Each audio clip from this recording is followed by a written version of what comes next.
Hello guys এই দিনটো আহিয়ে গল যে দিনটোৰ কাৰণে আমাৰ পকৰজলা ৰিলেটিভ বিলাক বেসবৰি से इंतजार कर रहा था। এটো হল এডিয়াৰি। দুই কদম দূৰ আছো আমি এডিয়াৰিৰ পৰা। দুই কদম আগবাঢ়িলে এডিয়াৰিৰ প্ৰথম কোশ্চেনটো আমাৰ মুখত ফিক্কা মাৰি দিব। প্ৰথম কোশ্চেনটো থাকিব অসম সাহিত্য সভা কেতিয়া এস্টাবলিশ হৈছিল।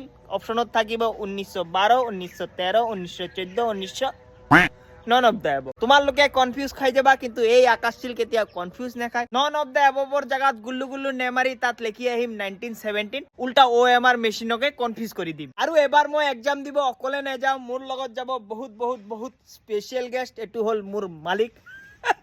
এবাৰ মালিকও মোৰ লগত এক্সাম দি আছে, কাৰণ কালি মোৰ মালিকৰ স্বৰ্গীয় পিতাজীৰ সপোন আহিছে আৰু কৈছে যে চাকৰি কৰিলে মানুহ, নহলে তুমি বন মানুহ।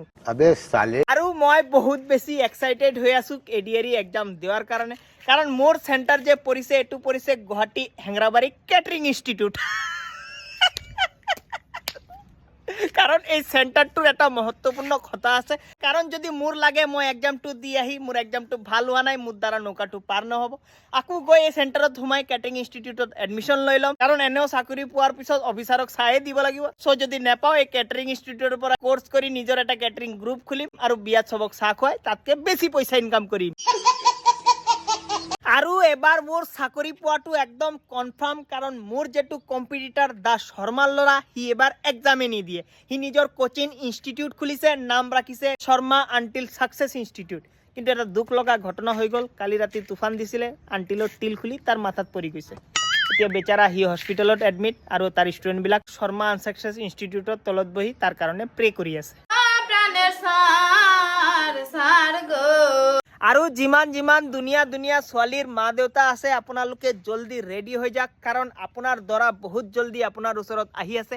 বাস মোক এডিয়াৰিটো পাব দিয়া, চিধা আপোনাৰ ঘৰতে আহিম। আপোনাৰ ছোৱালী যদি দেখিব দুনিয়া হয়, ৰিস্তা পাক্কা হৈ যাব। আৰু আপোনাৰ ফালৰ পৰাতো চিন্তা নাই, যদি মোৰ চাকৰি থাকে মোৰ চেহাৰা দুনিয়া নহলেও হৈ যাব।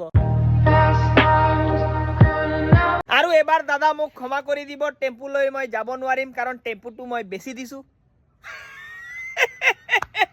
কিন্তু ইলেকট্রিক বাস কিনি লৈ আহিছো, 32 জন বহাই লৈ যাম। ড্রাইভার থাকিব মোৰ মালিক, হ্যান্ডিম্যান থাকিম মই। ফুল এসি বাস, ছোৱালীৰ কাৰণে 8টা সিট ৰিজাৰ্ভ, বিকলঙ্গ আৰু সিনিয়ৰ সিটিজেনৰ কাৰণে 2টা সিট ৰিজাৰ্ভ, আৰু OBC ST SCৰ কাৰণে বাকি 22টা সিট ৰিজাৰ্ভ। আৰু বাকি যেবিলাক মোৰ জেনাৰেল ভাই ভন্টি বন্ধু বান্ধৱী যেবিলাক আছে, সেইবিলাক বাছৰ পিছে খোজকাঢ়ি আহিব, ৰাস্তা মইহে দেখাই দিম।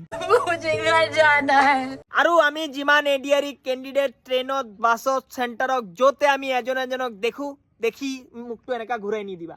আহিবা কথা কবা, ক্যান্ডিডেটের লগত ক্যান্ডিডেট দেখা হয়, সিধা আহি কবা সি ইউ সুন, কারণ আমি দুজন সেম হয়। তুমি যিমান UPSC APSC নিট JEE দি দিয়া একো কাম নহয়। আমি হল এই গ্রহর সবতকে পিওরেস্ট প্রাণী এডিয়ারি ক্যান্ডিডেট। আমাক ভগবানে স্বয়ং পঠাইছে মানুহৰ জীৱনত এক্সাম্পল দিবলৈ। এতিয়া আমি এডিয়াৰিটো ক্ৰেক কৰি লম, এই দুনিয়াৰ সবৰ কাৰণে এক্সাম্পল বনি যাম। সমাজত আমাৰ ইজ্জত বাঢ়ি যাব, সম্মান বাঢ়ি যাব, ইম্পৰ্টেন্স বাঢ়ি যাব। সবে ভালকে প্ৰিপাৰেচন কৰা, সিধা লগ পাম সেন্টাৰত হেংৰাবাৰী কেটারিং ইনস্টিটিউটত। যেতিয়াই দেখা পাম কোনোবা যদি মোক বেস্ট অফ লাক নিদিয়ে, সিধা আহি কব সি ইউ সুন। আৰু যদি কোনোবা ভুলত বেস্ট অফ লাক দি দিছে, সিধা হাতত গবলৈ তাৰ মুখত ফিক্কা মাৰি দিম, পিছতে গম পাই যাব। চিনি পোৱা নাই মোক, একে একে দুই এডিয়াৰি ক্যান্ডিডেট আকাশ ভাই জুই।